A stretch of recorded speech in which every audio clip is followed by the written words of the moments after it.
ክርስቶስ ትናንትም ዛሬም ያው ነው ብሎ የተናገረ ከዚህ የተነሳ ነው። አቤት ወደ ፈተና አታግባን፣ በሰማይ እንደ በረዶ በምድር እንደ ዘንዶ ከታዘዘ መቅሰፍት አድነን አልነው፣ አዳነን። ስለዚህ ጸሎታችሁን ስጨርሱ እንዴው ጌታ ሆይ አደራ እንዴው እንጀራም ስጠኝ እንዲህ ያለም ስጠኝ አይባልም። ቀርቧል፣ እዚያው ውስጥ ነው። እዚያው ውስጥ ሁሉም ነገር ተጠናቆ ቀርቧል። ለእግዚአብሔር ሰምቷል። እግዚአብሔር የትናንትናውን አይቶ የሚታመን እግዚአብሔር ሰውን የሚወቅሰው አንዱ በታሪክ ነው። እግዚአብሔር በታሪክ ይወቅሳል ሰው። በታሪክ የሚወቅሰው ምንድን ነው? የራሴን ድርሻ መወጣት ይገባል ነው። ስለዚህ እንዲህ ያለ የቃላት ትዕቢት አታብዙ። ምን ይላሉ አባቶቻችን? የሌላን ሰው ራስ ቅቤ የሚቀባ ሰው የእሱ እጅ ቅቤ መንካቱ ይቀራል ይላል። ስለዚህ ጸሎትን ቅቤ ያደርጉት። ምንም እንኳን ጸሎታችን በረከት የማይገባው ቢሆንም እንኳን መንካታችን ግን አይቀርም፣ በረከት ማግኘታችን አይቀርም፣ አጋንንት መሸሻቸው አይቀርም። ጸሎታችን እኛ ባይገባል እንኳን ጋኔን ይገባዋል፣ ሰይጣን ይገባዋል እኮ በደንብ አድርጎ ነው የሚገባው። ይሰማል። ይሄ ሰውዬ ነው የሚለው እኮ ይህ ሰውዬ ዛሬ አንድ አሁን ስማት የደገመ ነገማ 150 ዳዊት ይደግማል። ስለዚህ ሳይርቅ በቅርቡ ሳይደርቅ በርጥቡ ይህን ሰውዬ አሁን ላስቀር ብሎ እኮ ነው የሚያሰናክለኝ። እውነቴን የምነግራችሁ ሰይጣን የሚንቀው ጸሎት የለም፣ እግዚአብሔርም የሚንቀው ጸሎት የለም። ሁሉንም ሰው ይሰማል እግዚአብሔር። እንዲያውም እግዚአብሔር ኃጢአተኞችንም ይሰማል። ስለዚህ ያንን ጸሎት ምን ማድረግ ይጠበቅብናል ሲባል መስማት። የራሳችሁን የምታነቡትን ነገር ማዳመጥ አለባችሁ። ጆሮአችሁን ተቆጣጠሩት። እንዲህ ተብሎ ነው የሚታደግ ማለት ነው። ስለዚህ አፍ ለጆሮ ያቀብላል፣ ጆሮ ለማን ያቀብላል? ያን ጊዜ ልብ ምን ይሆናል? ይሰበሰባል። የምትጸልዩትን ነገር ስሙት፣ ምን እያለ እንደሆነ ማለት ነው። ምን እያለ እንደሆነ አሁን አቡነ ዘበሰማያትን ጸልየን ስንጨነቅ አይደንቃችሁ? እስቲ አሁን ተመልከቱ። አባታችን ሆይ በሰማያት የምትኖር ስምህ ይቀደስ። እሺ፣ በጣም ጥሩ። ከዛ ስም መንግሥትህ ትምጣ። እሺ፣ መንግሥተ ሰማያትን ስጠኝ ማለት ነው። ፈቃድ በሰማይ እንደሆነች እንዲሁም በምድር ትሁን። የመላእክትን ይሁን ስጠኝ አልኩት። ከዛሳ የዕለት እንጀራዬን ስጠኝ። እንጀራችንን ደግሞ አገኘን በሎዚህ ውስጥ ማለት ነው። ከዛሳ በደላችን ይቅር በለን፣ የኃጢአት ስርየት አገኘን ማለት ነው። እኛም የበደሉንን ይቅር እንል ዘንድ ይቅር ባይ ልቡና ንጹሕ ልብ ስጠን አለና ደግሞ ንጹሕ ልብ ስጠን ብለን ስለ ሰብዕናችን ጸልይ። ከዚያሳ አቤት ወደ ፈተና አታግባን፣ ወደ ፈተና አታግባን፣ መከራ ፈርተን አንተን ከመካድ አድነን ማለታችን ነው። ስለዚህ ፈተና እንዳይመጣብንም ጸልይ፣ ከክፉ ሁሉ አድነን እንጂ በሰማይ እንደ በረዶ በምድር እንደ ዘንዶ ከታዘዘ መቅሰፍት አድነን አልነው፣ አዳነን። መንግሥት ያንተ ናትና መንግሥት ያንተ ስለሆነች ከዲያብሎስ መንግሥት አውጣኝ። በቃ በዚህ ውስጥ ያልቀረበ አቤቱታ አለ? እስኪ ንገሩኝ፣ ያልቀረበ አቤቱታ አለ ወይ? ስለዚህ ጸሎታችሁን ስጨርሱ እንዲው ጌታ ሆይ አደራ እንዲው እንጀራም ስጠኝ እንዲህ ያለም ስጠኝ አይባልም። ቀርቧል፣ እዚያው ውስጥ ነው። እዚያው ውስጥ ሁሉም ነገር ተጠናቆ ቀርቧል። ለእግዚአብሔር ሰምቷል። ስለዚህ ዛሬ ጸሎት አታብዙ ያለ ማመልከቻ አታብዙ። እንዲው ለልጄም ልብ ስጠው፣ ለጎረቤቶችም ልብ ስጣቸው፣ የሰው መውደዱን ስጠኝ፣ ሰው ሁሉ ያየኝ ሁሉ እንዲወደኝ አድርገኝ፣ ግርማ ሞገስም ስጠኝ፣ ገንዘቤንም ቢሆን አበርክተው፣ እየሰከርክ የገንዘቤንም በረከት ስጠኝ። እንደዚህ ብሎ የለም በእውነቱ ማለት ነው። የራሴን ድርሻ መወጣት ይገባል ነው።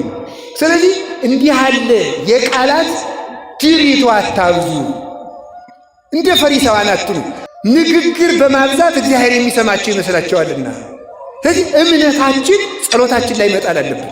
ያንን ስትሰሙት እዚህ ውስጥ ያልተናገሩት ደስ ይላቸዋል በእውነቱ ማለት ነው።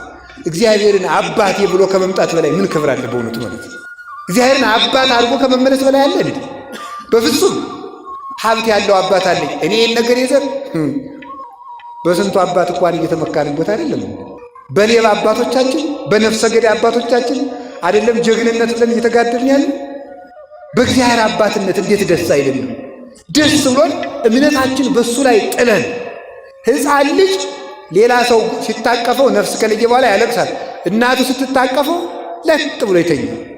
የእናቱ ጀርባ እንደሆነ አምኖ እኮ ነው ማለት ነው። ከዚህ በላይ ሕፃን ልጅ እናቱን ከሚያምናት ሁሉ በላይ በእግዚአብሔር ትከሻ ማረፍ አለብን። ልብ የሚሰበሰበው እንደዚህ ያለው እኔ አቅም የለኝም፣ አንተ ስለ እኔ አስብልኝ፣ እንዲያው እኔን ለራሴ ከማሰብ አድነኝ ማለት አለብን በእውነቱ ማለት ነው። እኔን ለራሴ ከማሰብ እንዲሁም አንድ ቅዱስ የበረሃ አባት ብሎ ጸለየ፣ ጌታዬ ሆይ ይህንን አድርግልኝ ብዬ ከመጸለይ አድነኝ፣ ይህን አድርግልኝ ከማለት እንዲሁ አድነኝ። አንተ ሳልጠይቅ ሁሉን አድርገህልኛል። ፍጠረኝ ብሎ የተፈጠረ የለማ። እንዲህ አድርገኝ ብሎ የተፈጠረ የለም። ስለዚህ እግዚአብሔር ሳንጠይቀው እንደፈጠረን ሳንጠይቀው የሚፈልገውን ይሰጠናል። እንዴት ብለን እንደምንለምነውም ራሱ አስተምሮናል። ስለዚህ መስማት አለብን። ቅድስት ሥላሴ ማለት ምን ማለት ነው የሚለውን በቃ አጭር ነገር ነው። ስለ ቅድስት ሥላሴ ወር ብናምርም ምስጢረ ሥላሴ ብንማር አያልቅም። እኔ መናገር የፈለግኩት አንድ ጥቂቷን ነገር ነው የምነግራችሁ። ቅድስት ሥላሴ ማለት ልዩ ሦስትነት ማለት ነው። እስኪ በሉ አቤት። ልዩ ሦስትነት። ልዩ ሦስትነት ማለት ምን ማለት ነው? ልዩ ሦስትነት አሁን እግዚአብሔር አንድም ሦስትም ነው ሲባል ስለ ሃይማኖታችን ልናውቀው የሚገባን ነገር ምንድን ነው? ከቁጥር ሕግ መውጣት አለብን። እኛ በምናውቀው ሦስት እግዚአብሔር አይታወቅም። እኛ የምናውቀውን ሦስት በሙሉ ብንዘረዝር እግዚአብሔር እንደነዚያ አይደለም። እግዚአብሔር አንድ ነው ሲባል ደግሞ እኛ የምናውቀውን አንድ የሆነ ነገር ብንዘረዝር እግዚአብሔር እንደዚያ ያለ አንድ አይደለም። የክርስቲያን ሃይማኖት ብዙ አምላክ መደርደር መስሏቸው ወደ ክርስትና ሃይማኖት የማይመጡ ሰዎች እንቅፋት የሚሆንባቸው የእግዚአብሔርን ሦስትነት በቁጥር ሕግ ስለሚያስቡት ነው።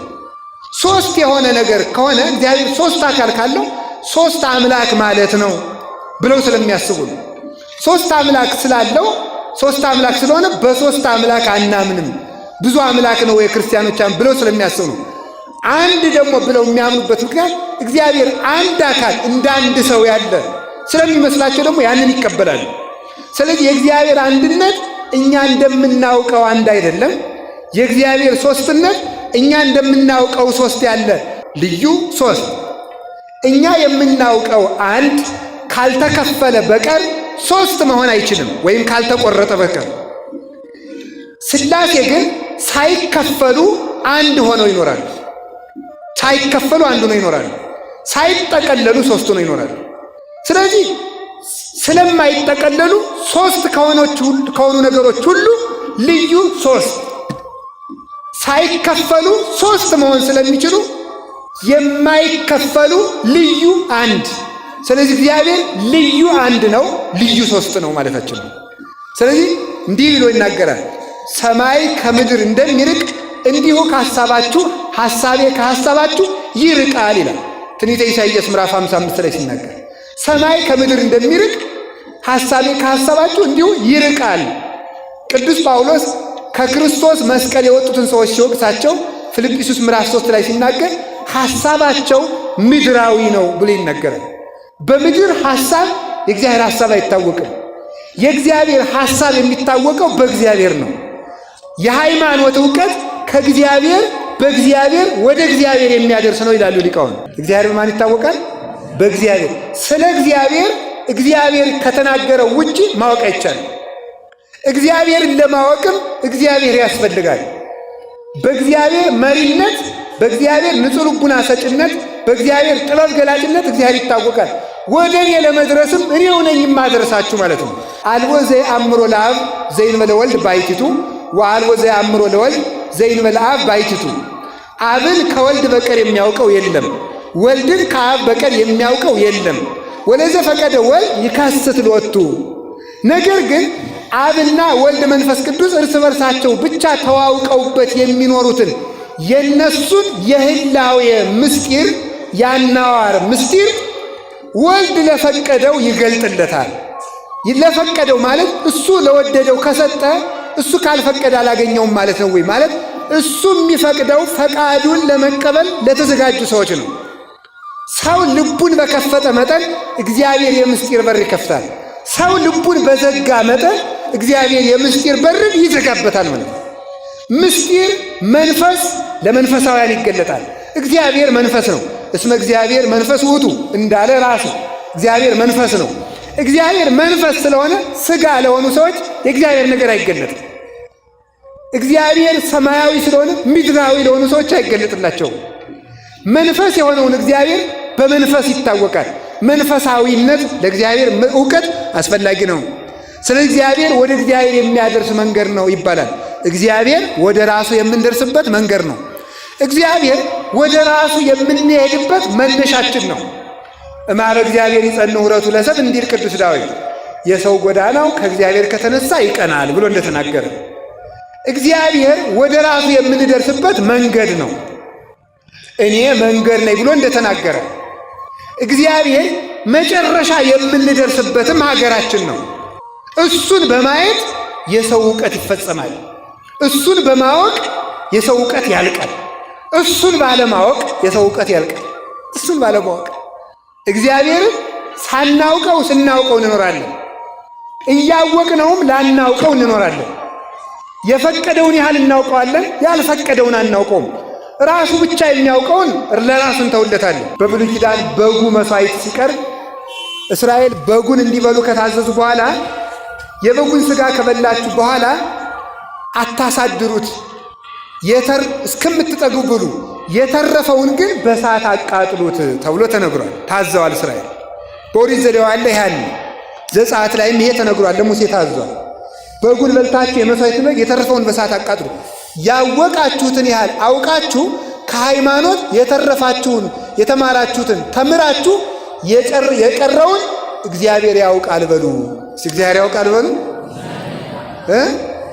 የእውቀት መጨረሻው ምንድን ነው ሊባሉ ሊቃውንቱ አንተ ራስህን ታውቃለህ ነው ይላሉ። ለሊከ ትጠይቅ ርእሰከ እግዚአብሔርን ማን ያውቀዋል ሲባሉ ራሱን ያውቃል ብሎ ማረፍ የእውቀት መጨረሻ ይባላል ማለት።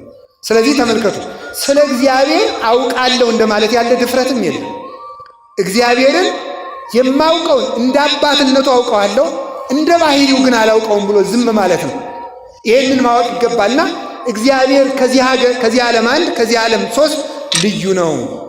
አኮ ዘንብል ሰለስቱ ከመ አብርሃም ይስሐቅ ወያዕቆብ ሶስት ባለው ጊዜ እንደ አብርሃም እንደ ይስሐቅ እንደ ያዕቆብ የምንለው አይደለም። ወይም እንደ ጳውሎስ እንደ ጢሞቴዎስ እንደ ስልዋኖስ የምንለው አይደለም። ለአብርሃም ለይስሐቅ ለያዕቆብ የአካል የስም የግብር ሶስትነት አላቸው። የባህሪ የህልውና የፈቃድ አንድነት ግን የላቸውም። ወይም ደግሞ በአንድ ዙፋን ላይ እንደተቀመጡ እንደ ሶስት ነገስታት የምንለው አይደለም። ሶስት ነገስታት በአንድ ዙፋን ተቀመጡ እንጂ አንዱ በአንዱ ውስጥ የለምና አብ ግን ለወልድ ለመንፈስ ቅዱስ ልብ፣ ወልድ ለአብ ለመንፈስ ቅዱስ ቃል፣ መንፈስ ቅዱስ ለአብ ለወልድ እስትንፋስ ሆኗቸው አንዱ ህልው ሆኖ በሌላው አለና ከዚህ የተነሳ ከሶስት ነገስታትም የተለየ ሶስት ነው። ወይም ደግሞ ሶስት መስፈሪያ ዱቄት በአንድ ተጋግሮ አንድ ዳቦ እንደሚሆንም አይደለም። ያም ደግሞ ስንቆርሰው ስለሚቆረስ መከፈልና መጠቅለል አለበት። ሶስት ነበር፣ ስንጋግረው ተጠቀለለ፣ ስንቆርሰው ደግሞ ተከፈለ። ለሥላሴ ግን ይሄን የለባቸው ስለሆኑ ምን ብለን እናምናለን ማለት ነው? ልዩ ሶስት። ከዚህም የተለየ ለፀሐይ ሶስትነት አለ፣ እሳት፣ ሙቀት፣ ብርሃን። ግን ደግሞ የተጠቀለለ ነው። አንድ አካል አንድ የተጠቀለለ ክብ አካል ነው ያለው። ምንም እንኳን ሶስትነት ያለው አንድ ፀሐይ በመሆኑ ሶስት አካል ያለው አንድ እግዚአብሔር ለመሆን ምሳሌ የሚሆን ቢሆንም ምሳሌ ዋናውን አካል አይገልጥምና ምሳሌ አካልን ካከለ ምሳሌ አያስፈልግም ማለት ነው። ምሳሌ ዋናውን ነገር ይመስላል እንጂ አይመስልም። ምሳሌ መምሰል የተባለ እኮ መሆን ስላልሆነ ነው። ፀሐይም መሰለች እንጂ አትሆንም። እንደ ፀሐይም አይደለም፣ መጠቅለል አለባትና። ግን ፀሐይ የተሻለ ምሳሌ ነው። ወይም ደግሞ እንደ ባህልም አይደለም። ውከት እርጥበት አለው፣ ስፋት አለው። አንድ ባህል እንለዋለን። አብ ወልድ መንፈስ ቅዱስን አንድ አምላክ እንላለን። ከዚህም ደግሞ የተለየ ይህም መጠቅለል አለበት። ምንም እንኳን ለሶስትነቱ ለአንድነቱ ማስረጃ ቢሆን መጠቅለል አለበት። የተሻለ ምሳሌ የሚባለው የሰው ነፍስ ነው። ልብ አለው፣ ቃል አለው፣ አንድ እስትንፋስ አለው፣ አንድ ነፍስ ይባላል። አብ ወልድ መንፈስ ቅዱስ አንድ አምላክ ይባላል። ያም ሆኖ ግን አንድ ነፍስ ስለሆነች መጠቅለል አለባት። ይህም ደግሞ የቀረበ ምሳሌ ተብሎ ነው። ይሄም ደግሞ ያነሰ ነው። ስለዚህ እንዴት ነው ቢባል የሥላሴን ሶስትነት ማወቅ ስለማይቻል እኛ የምናውቀው በእምነት ብቻ ስለምናውቀው ለራሱ ትተን ልዩ ሶስት ብለን እናምናለን። ወይም ደግሞ አንድን ልብስ ሶስት ሰዎች እንደሚለብሱትም አይደለም፣ እንደዚያም ደግሞ አይደለም። በአንድ ጌትነት ይኖራል ማለት ጌትነት የሚባለው እንደ አንድ ልብስ ሶስት ሰዎችን ሽፍን እንደሚያደርግ አይደለም። የሶስቱ ተገናዝቦ ነው። የአብ በሌላው መኖር፣ የወልድ በሌላው መኖር፣ የመንፈስ ቅዱስ በሌላው መኖር፣ ለራሳቸው ግዛት አለመከፈሉ፣ ዘመን አለመከፈሉ፣ መንበር አለመከፈሉ፣ ዕውቀት አለመከፈሉ፣ ብርሃን አለመከፈሉ፣ ቅዳሴ አለመከፈሉ፣ ስብሐት አኮቴት አለመከፈሉ፣ ጥበብ አለመከፈሉ፣ ኃይል አለመከፈሉ፣ ዘላለማዊነት አለመከፈሉ፣ ጌትነት አለመከፈሉ፣ ስልጣን እንዲህ ያለ ሁሉ አለመከፈሉ አንድ ቢያሰኝም ግን አንድ ስንል ግን አንድ ልብስ እንደሚለብሱ ሶስት ሰዎች ማለታችን አይደለም። ወይም በአንድ ምስማር እንደተያያዙ ሶስት እንጨቶች ማለት አይደለም። ወይም በአንድ ገመድ እንደተሳሰሩ ሶስት ሰዎች ማለት አይደለም። ከዚህ ሁሉ የተለየ ስለሆነ ልዩ ሶስት በሉ።